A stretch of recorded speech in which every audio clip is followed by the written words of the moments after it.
Jeudi 26 février 1981. La campagne présidentielle du côté de François Mitterrand, racontée par Claude Estier dans son livre « Mitterrand président, journal d'une victoire » aux éditions Stock, 1981. Jeudi 26 février 1981. Nous voici exactement à 2 mois du premier tour de l'élection présidentielle.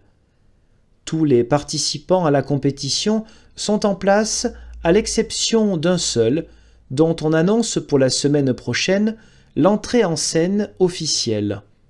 Étant entendu que par les différents moyens que lui fournit l'exercice du pouvoir, il occupe le terrain électoral depuis plusieurs mois déjà.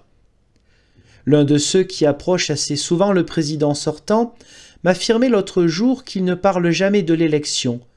Ce serait même un sujet tabou devant lui, mais qu'il y réfléchit beaucoup.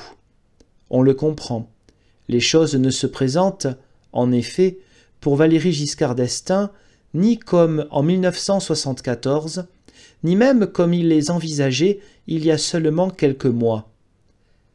Même si elle était plus ou moins prévue par les stratèges de l'Élysée, la baisse de sa cote de popularité a atteint une ampleur inattendue, puisque le bilan entre bonne et mauvaise opinion est aujourd'hui largement plus négatif qu'en 1977, au lendemain du grand succès de la gauche aux élections municipales.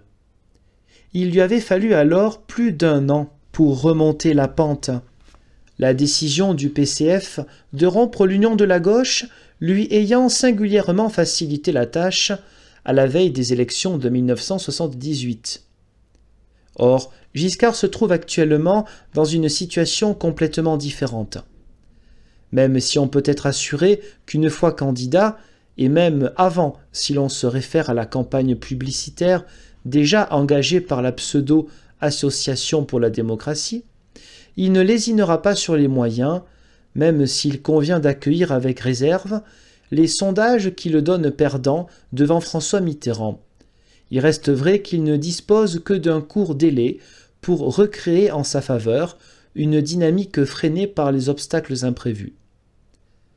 Le dernier en date de ces obstacles est évidemment l'entrée en lice de Jacques Chirac, dont les premières manifestations de candidats visent très précisément une série de catégories sociales jusqu'ici largement acquises au giscardisme.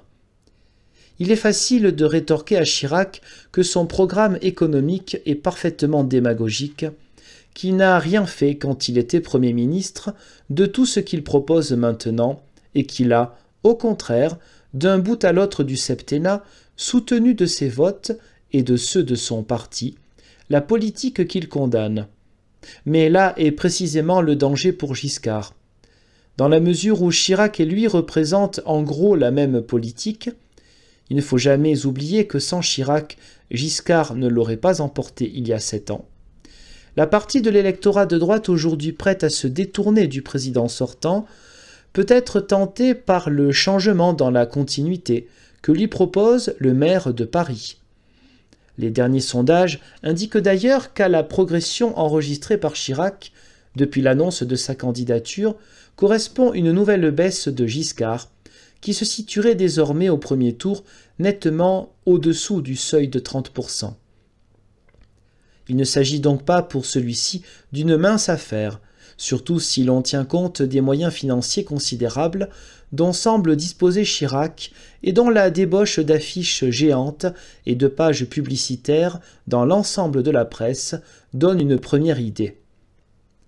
Rentrant en voiture, j'écoutais hier soir le ministre Lionel Stoléru et le communiste Philippe Herzog s'affronter dans l'émission Le Duel de France Inter. En fait, ils ne s'affrontaient pas car ils étaient parfaitement d'accord pour accuser l'un et l'autre le Parti socialiste et son candidat des plus noirs desseins. Selon Stoléru, qui n'entrera certainement pas dans l'histoire pour sa clairvoyance politique, François Mitterrand n'a le choix qu'entre l'échec et la soumission. Au second tour, insiste-t-il, il sera placé devant ce choix impossible, rejeter le programme commun et donc se trouver dans l'incapacité de gouverner, ou l'accepter et donc se mettre à genoux. Avec d'aussi fins analystes, Giscard est décidément bien servi.